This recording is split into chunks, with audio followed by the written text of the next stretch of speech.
Welcome to day 2 of our investor webinar, Finding Value in Volatility. I hope you enjoyed day 1 and we're now ready for a few more jam-packed sessions. First up today, we start with our keynote speaker, Michael McCarthy, CEO of Moomoo ANZ. Moomoo is Australia's most downloaded trading app and part of Fudu Holdings, a Hong Kong-based NASDAQ-listed global financial institution. Michael is responsible for Moomoo's growth and with a focus on empowering local investors to access global markets. Delighted to have you here, Michael, and I'd like to hand over to you for your session. That's very kind, and thank you for those kind words, Darren. It's great to be here, and I'd like to thank all of the viewers for joining us for today's session. And today I'm going to be looking at the US markets, and the reason for that is clear. One of the value propositions Moomoo brings to Australia and New Zealand is that access to international markets at a reasonable price. And the focus for a lot of our Australian and New Zealand customers is those US markets. It's a large part of our daily turnover, and it's a focus for many Australians now that access is available at a reasonable price and reasonable convenience. So turning to the US markets. Now, generally, as you can see, this presentation is called US Markets, Risks and Opportunities 2026. And in the normal course of events, I would focus on the opportunities while also being aware of the risks. But given the situation in markets at the moment, and I'll explain a little more once we've got through some important information, but given the situation in markets today, I'd like to focus on the risks. I think that's going to be an important part of the coming weeks and months and something all investors should be very aware of. But before we start, there is some important information. All of the information in today's presentation has been prepared without any regard to your personal situation. And as investors and traders, we all come to the market with differences. We have different goals. We have different levels of experience and knowledge. We have different amounts of capital. And we have different risk appetites. And all these differences mean that the right answer is as much a function of you and your circumstances as it is of the markets. And so whether or not any of the information presented today is of any use to you is a decision entirely for you. Now, there's plenty more information. As you can see on the screen, Moomoo Securities is a ASIC regulated body, and our financial services license number is on the screen there. We do contain a lot of information about risks in investment and trading on our website. You can look that up, but if you still have some doubts, please seek independent advice. Now, with that in mind, let's turn to today's presentation. And today I'll be looking at the 4 intertwined threats that I think are a real risk for the US share market this year. I'll speak about why things are more dangerous than they have been for some time, because the safety net that has backed up markets and economies for so long is now being withdrawn. But we'll look at the positives too, and we'll look at why the US market in particular has performed so strongly up until recently. And then we'll look at some of the strategy, the investment strategy implications of the possibilities for the rest of the year. But one of the reasons I'm so focused on risk at in the markets at the moment is what I'm seeing across markets. Now, having been fortunate enough over a multi-decade career to trade every asset class, by habit, I watch every asset class to see how they work together. And those of you who've read Michael Lewis's Liar's Poker might recognise the description that the global markets are like a giant web, and when one thread is plucked, the vibrations go around the world. And that's what I'm seeing happening at the moment. I'm seeing signals from bond markets, from short-end interest rate markets, from currency markets, from cryptocurrency markets, and to some extent from share markets that are all lining up with the same message. And that message is growth is slowing and interest rates are headed higher. Now, bond markets are reflecting that. Here in Australia, the 10-year bond has broken through the 5% mark and is trading higher again. In the US, we're seeing real pressure all the way along the bond curve, with the 10-year bond touching 4.4%. Very recently, and the 20 and 30-year bonds approaching 5%. Now, these are the highest levels we've seen for US bond interest rates for a long time, and they're sending a signal. But it's not just those markets. Looking at gold, for example, and the big fall we've seen there from those highs at 5,600 an ounce to touch 4,100 an ounce in a matter of weeks. Now, this sort of volatility, these huge moves, and the fact so many markets are now sitting on key support levels suggests that we could be in for a bit of a rough ride. So let's start by having a look at some of the risks in the US market at the moment. And these are the four that I'd like to touch on today. With those four risks in mind, let's turn to the first one, and that is war in the Middle East. And the big problem coming out of the Middle East relates to that impact on oil prices. The actual war itself is stimulatory. And in fact, for a lot of US companies, it presents a real opportunity for their bottom line. But the big problem for the global economy is the impact that it's having on energy markets. And in particular, the blockading of the Straits of Hormuz means bad news for the world. Almost a fifth of the daily production of oil comes through those straits from the Persian Gulf. It's where many of the Middle Eastern countries ship from, and many have no alternatives. And the blocking of the strait means that oil supply is trapped. Now, we know storage facilities around the region are already full, so production is now halting. And we know that damage has been done to oil infrastructure that will take months, if not years, to repair. So no matter what happens, if we were to get an outbreak of peace today, we're still going to see upward pressure on energy prices generally and oil prices in particular. But of course, it also impacts the byproducts of that oil production. So we're talking about fertilizers and we're talking about plastics. And so just about every production chain around the globe will be impacted by this big push upward in prices in energy markets. And so this is a stimulatory effect in terms of inflation.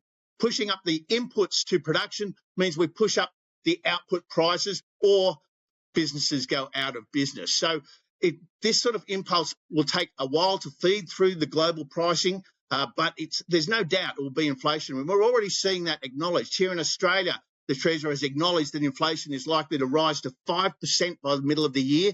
A number of analysts in the US have pointed out that even if the war in the Middle East were to finish today, inflation in the US is headed over 4%.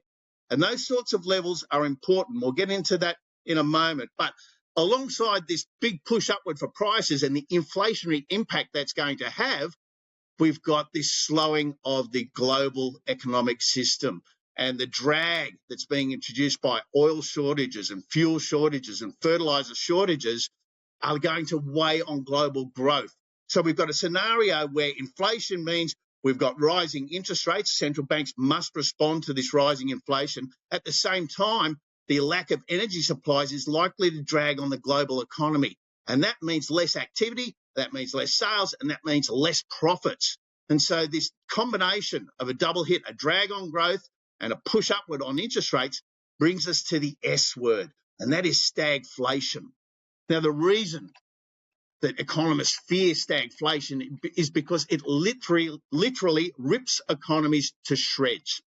Slowing growth and rising prices and a potential inflationary spiral can destroy economies. We saw it in the Weimar Republic in Germany in the 1930s. We saw it in Zimbabwe in 2009, where the country had to abandon its currency and give up all hope of managing its economy, eventually dollarizing their economy to stabilize it.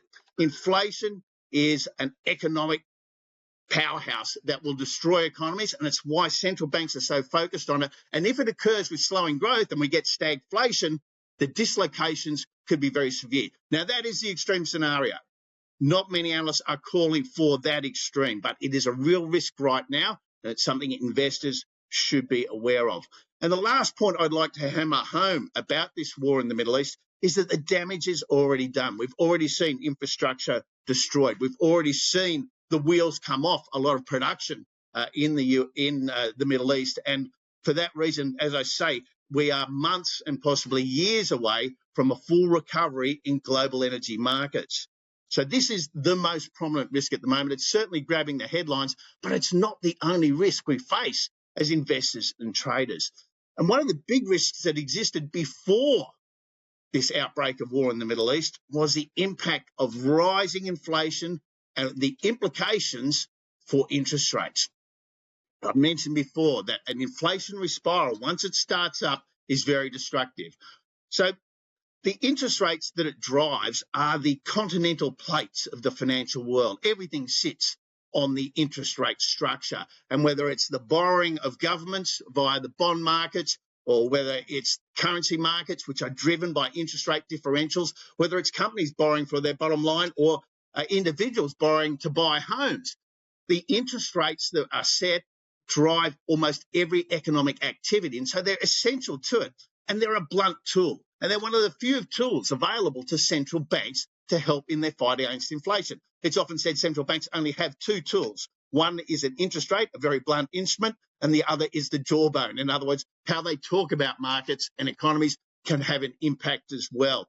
So with them really only having this one hard lever to push on, it's almost certain, as we see that inflationary impulse, that interest rates are going up around the world.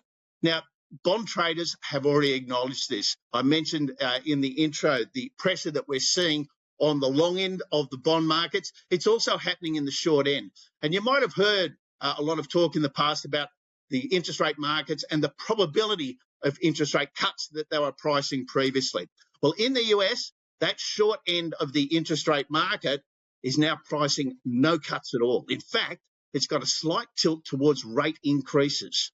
So in the US, interest rate traders have changed their view. Just 2 months ago, they were pricing 2.5 rate cuts over the course of this year. Now they're saying no interest rate reductions at all in the US this year.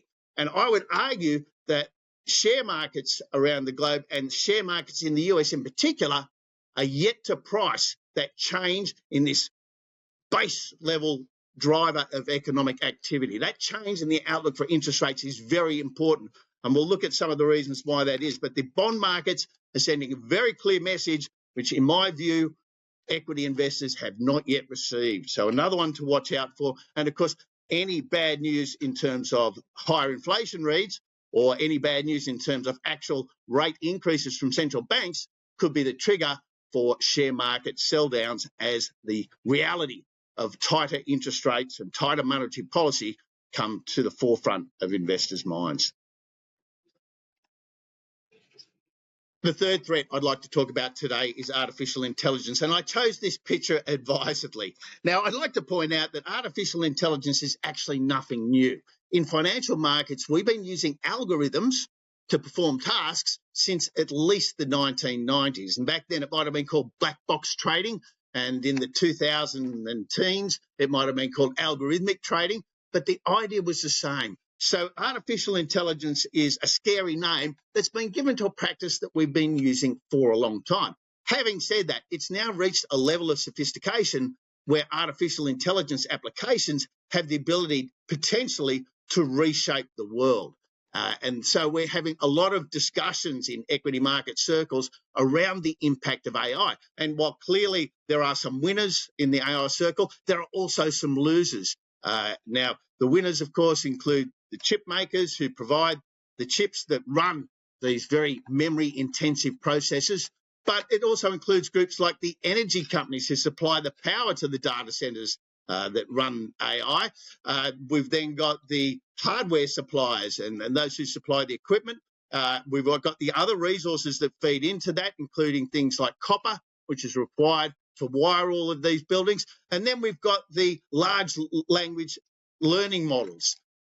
And these models are what make AI, give it its capabilities. And then, of course, at the very top level of the AI stack, we've got those actual applications, those agentic AI applications that individuals and companies use to perform tasks for them. So those 5 levels of artificial intelligence mean that there are winners and losers. But of course, one of the groups that have been identified as a potential loser out of the introduction of artificial intelligence is software companies. And the perception being that people will now be able to get an AI agent to perform a lot of the tasks and do a lot of the coding that was involved in the sale of software, particularly software as a service previously.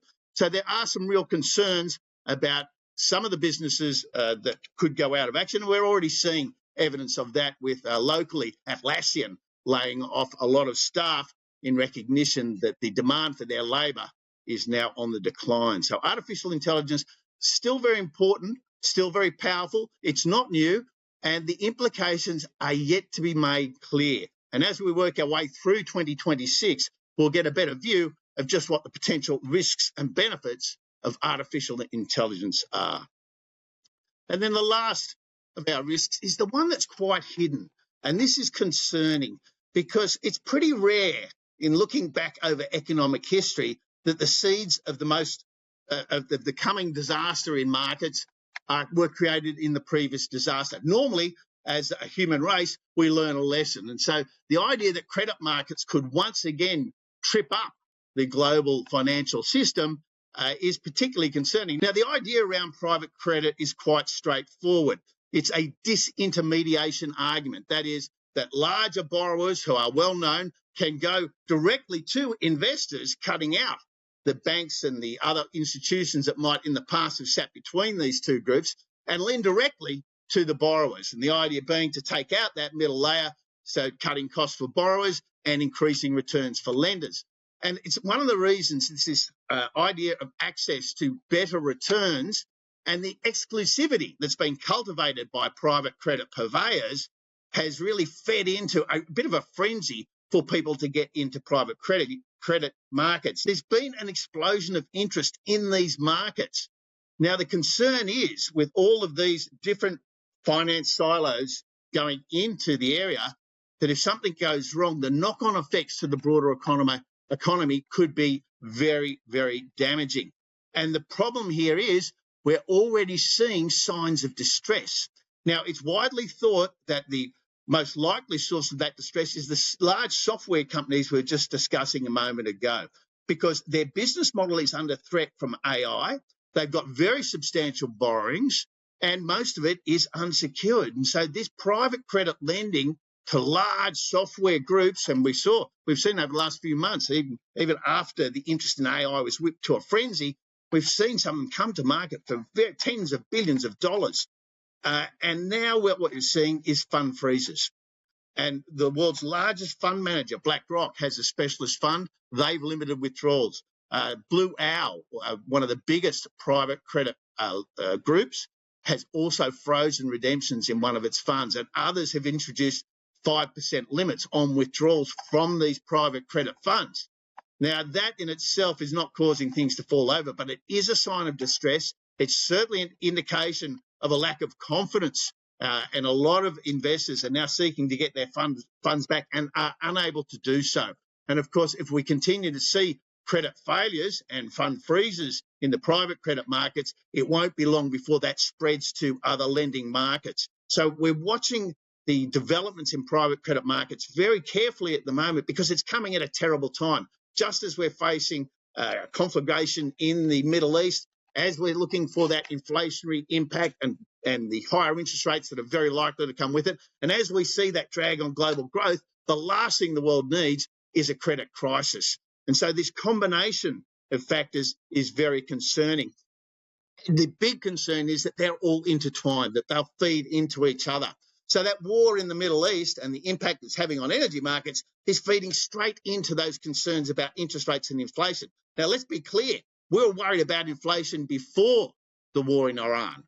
This only adds to the danger. It seems to make it more certain that we're going to see higher interest rates around the globe. And in a similar way, the concerns about artificial intelligence and the impact it'll have on some industries are feeding into the private credit concerns that we have. So these are intertwined risks, and that's what makes them more concerning. And that's why I'm more concerned when I look at the charts and I see so many markets on what I would suggest is the brink.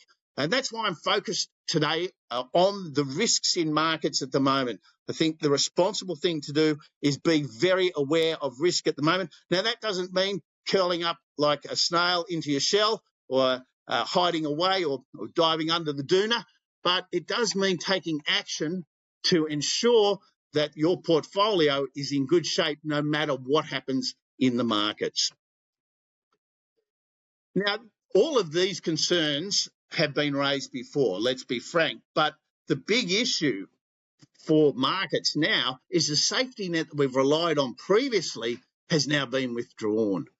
From 2008, economies and markets were backstopped by central banks and governments. Central banks lowered interest rates and they flooded the global financial system with money. And that liquidity and the low cost of money meant that a lot of stress was taken out of the financial world. And at the same time, governments enacted stimulus policies. They started spending, they started building, they started getting money flowing through their economies by starting the process themselves. And that combination of monetary support from the central banks and fiscal support from governments not only got us through the GFC, but then became a tool that many countries have relied on again. And we saw during the COVID lockdowns exactly that response again.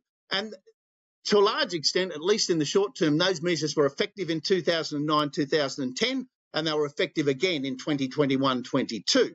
The problem is that they short-circuit one of the keys of the capitalist cycle, and that is the cycle of creative destruction.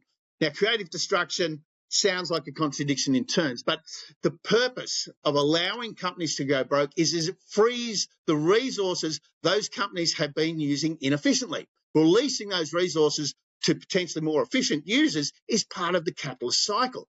And yet, when central banks and governments rushed in to stop that part of the cycle, they stopped that redeployment of resources, and that's built inefficiencies up in the system.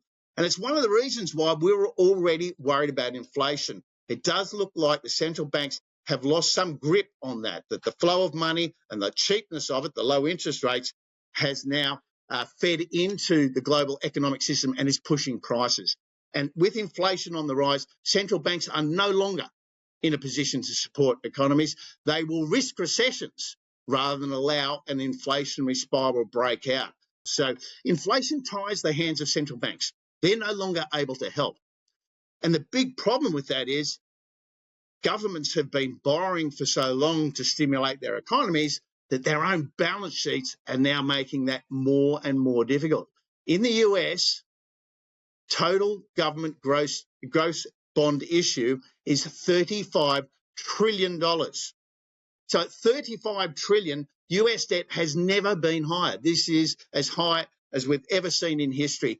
And that in itself is starting to introduce a constraint on the growth in the US economy, because the interest bill alone is now measured in trillions. And it's a similar situation in many countries around the world. Here in Australia, we've got estimates that government debt will hit the $1 trillion mark by 2028. We're certainly heading in that direction at the moment, with deficits as far as the eye can see.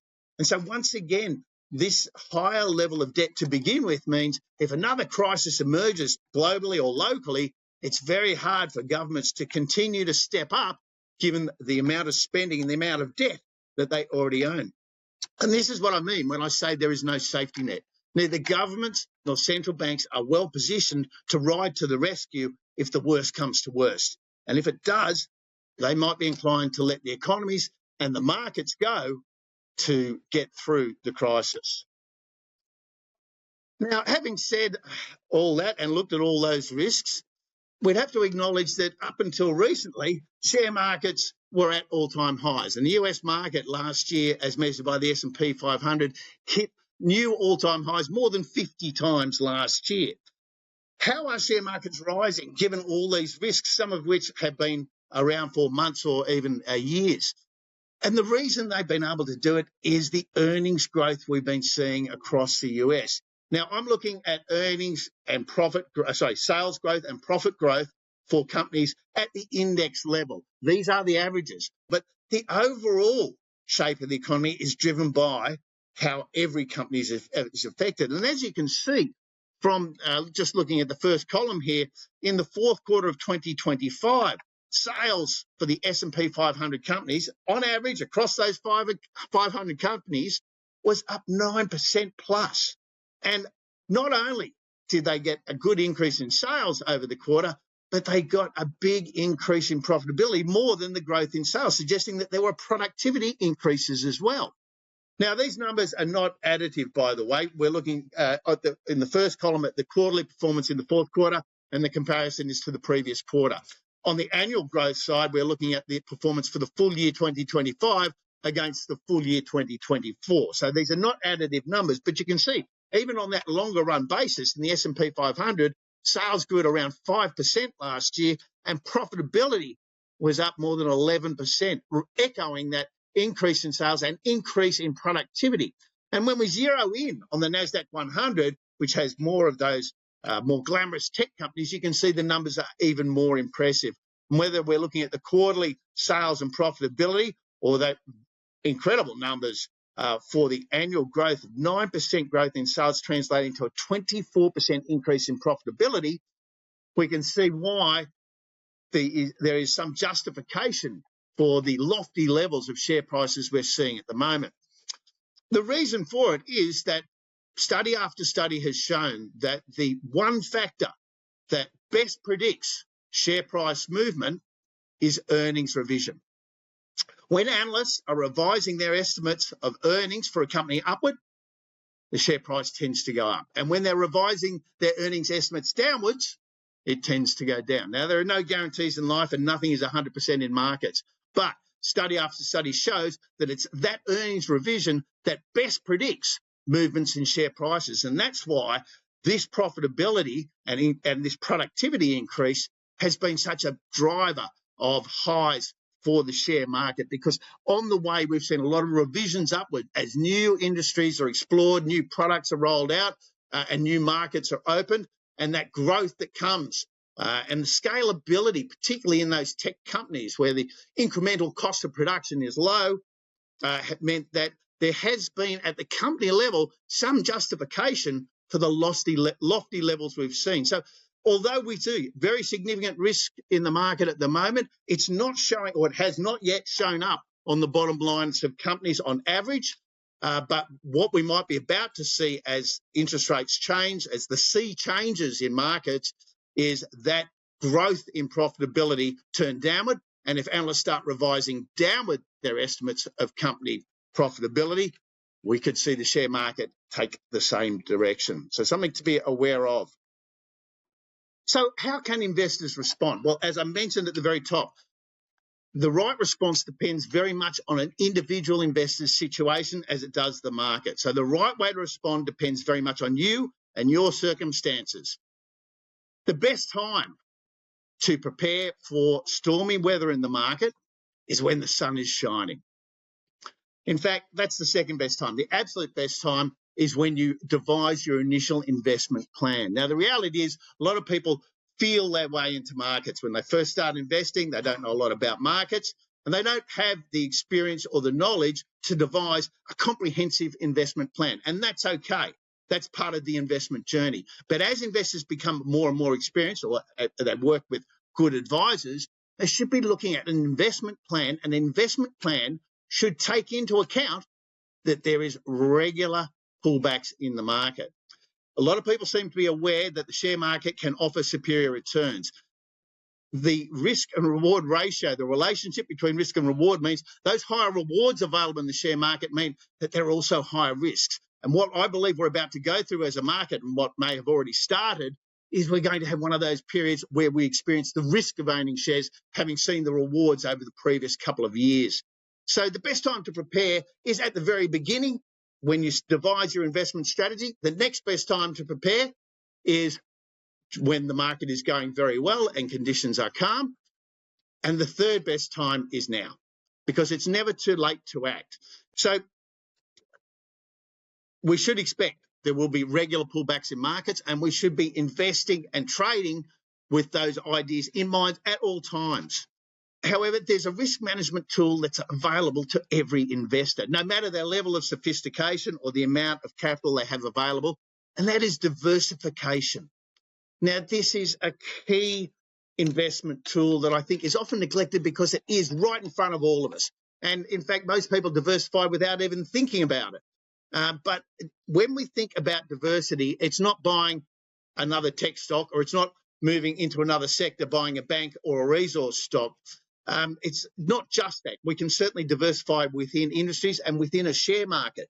But true diversity in a global investment environment means diversifying across asset classes, having property and bonds, having other sorts of investments in the portfolio, as well as shares, local shares, international shares, diversifying by geography, diversifying by currency, diversifying across industries. One of the main drivers for Australian investment in US markets has been that ability to access industries that are not well represented on the local exchange. So diversification, a very important tool. The right way to diversify, once again, depends very much on the individual circumstances, but the concept remains diversification is a risk management tool we can all use. So they're the main points that I'd like to cover off on today. As I say, I tend to focus more on the stocks that might represent opportunity. So I won't leave you without saying that what I'm looking for in stocks at the moment and what I'm diversifying into is stocks that have strong balance sheets. They're well placed to survive crises and might even be able to take up opportunities if markets and economies do weaken. Stocks and companies that have low debt are beneficiaries in this environment. Those with higher debt are imperiled. Clearly, their costs of servicing that debt are very likely to go up, and the potential for that to imperil their business is very real. So low stocks and companies with low debt, I believe, will become more attractive this year. Steady cash flows and reliable cash flows are also going to, I believe, increase in attraction in investment markets as investors look for safer havens. So if, for example, we're looking at the retail sector, my suggestion would be that supermarkets are likely to enjoy a better share market ride than, say, luxury retailers, because in a environment where interest rates are rising and growth is slowing, consumers are also likely to be affected by this change in the environment and pull their horns in, spending more on the essentials and less on luxury goods. I'd also look for stocks in the current environment with higher dividends. Cash flow will be important, and higher dividends are likely to make a stock more attractive. And what this means for a lot is that we'll be looking at more mature businesses. So that's what I'm looking for: strong balance sheets, low debts, steady cash flows, and higher dividends. So rather than looking at individual stocks today, they're the characteristics I'm using to identify investment targets in the near term. Thank you very much for your attention today. I suspect that we might have a couple of questions coming through. Is that right, Darren? It is, Michael. It's been quite a far-ranging skim across markets and risks and issues, and the strength of corporate earnings, which I think is a good point to remind people about. You did mention that central banks and governments don't have the same capacity to backstop markets the way they did post-GFC. How should an individual investor consider their position? How should they act given that fact? Well, there are a number of potential reactions for individual investors, and as I say, the right response depends very much on the individual investor circumstances. But certainly cutting debt, personal debt if possible, or if it's not possible to reduce debt, to at least fix some of it so that if interest rates continue to rise, they won't be affected. Anybody who's employing leverage in their investing might want to examine the levels of leverage that they're using and consider reducing any leverage that they might have in the current environment. That could be a source of pain if interest rates continue to go higher. I think too that if people have bonds or interest rate exposures as part of their investment portfolio, looking at shorter dated maturities might be wiser. As we go out longer in the curve, there are capital risks as interest rate rises. If we borrow a bond and it's yielding 5% and interest rates then go to 7%, the capital value of the bond falls. Now, that might not be a problem if you're prepared to hold it for 10 years, but if you do need the liquidity, you might want to start reducing the longer term exposures. And I guess the overall issue when markets and economies slow is cash. So perhaps increasing cash levels, one, that gives more of a buffer should something go wrong in another part of the portfolio. But two, it means if markets do fall substantially, having cash in the portfolio leaves an investor in a situation where they can take advantage. So they're just some of the suggestions for action that investors could take right now. Thank you, Michael. You also flagged, well, AI is, apart from the war, maybe the second most largest headlines in media at the moment.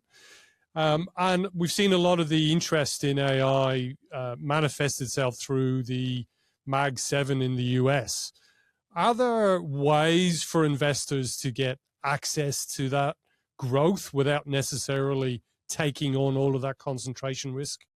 One of the fascinating things about the Magnificent Seven, Darren, has been the diversity in the share price performance. So Meta is down around 24% at the same since last September. At the same time, Google or Alphabet is up something like 22%. So there's been a huge divergence in the performance of the Magnificent Seven, which means that for those who think that Meta has opportunities in AI, they might want to look at those stocks that have been underperforming lately. But I'd also speak to that stack that we talked about, and looking at all 5 levels of the AI stack. And at the moment, well, we're certainly seeing frothy valuations amongst some of the creators of the agentic AI applications and frothy valuations in the semiconductor space. Areas where there might not be as much froth are things like copper miners, producing copper mines that will benefit from the increased demand from copper. Uranium miners have had quite a wild ride, and some of these are very volatile, and investors should do their own homework, of course. But getting exposure to AI doesn't necessarily mean buying a chip maker. And those 5 levels of the AI infrastructure mean that there are often ways for investors to gain exposure to the power of AI without actually buying directly into an AI company. And probably, Michael, maybe if we just finish off on one more topic that is making headlines, which is private credit. Not always for the right reasons if you're an investor in any of those funds. But for retail investors who may not be quite as familiar with this part of the market, what should they be watching out for? Well, this is one of the times where we have to watch the headlines. And I don't often recommend that. Headlines can be a real source of noise in the markets and often misleading. But the big problem with private credit markets comes from one of the things that's been pushed as its main attraction, that exclusive nature of them and the private nature of them means that very little detail is available. So as an investor myself, what I'm watching is those big private credit firms. I mentioned Blue Owl earlier. I mentioned BlackRock's fund. There are a lot of them. You can look them up quite easily on most platforms under thematic investing, private credit markets. But these companies have exposures. And so I'm looking out for their announcements and in particular their fund freezes. As somebody who traded through the GFC, I must admit this keeps me awake at night because, as I say, the big problem in 2008 was the freezing of credit markets. And if there starts to be significant risk coming out of private credit markets and there's a freeze on, then we could see a real acceleration in some of the risks that we've been talking about today. So watch the headlines to see what's happening with private credit and watch those private credit companies and what they're doing with their specialist funds, because we really don't have much of a view into the private credit markets. And maybe, Michael, we cross our fingers and hope that the perfect storm or the potential for the perfect storm passes us by. Well, we've ridden it out pretty well for the last couple of years, Darren. So, as I say, these are risks. They don't necessarily come to fruition, but it's important investors are aware of the risks when they put their hard-earned money to work in the markets. And always remain diversified, Michael. I think that's the one of the key takeaways. Absolutely. It's a tool we can all use. Thank you, Michael. Thank you very much for your insights and expertise and experience over markets. That was a very illuminating session, and I think one that the audience will find valuable. Thanks for having me on, Darren. Appreciate it.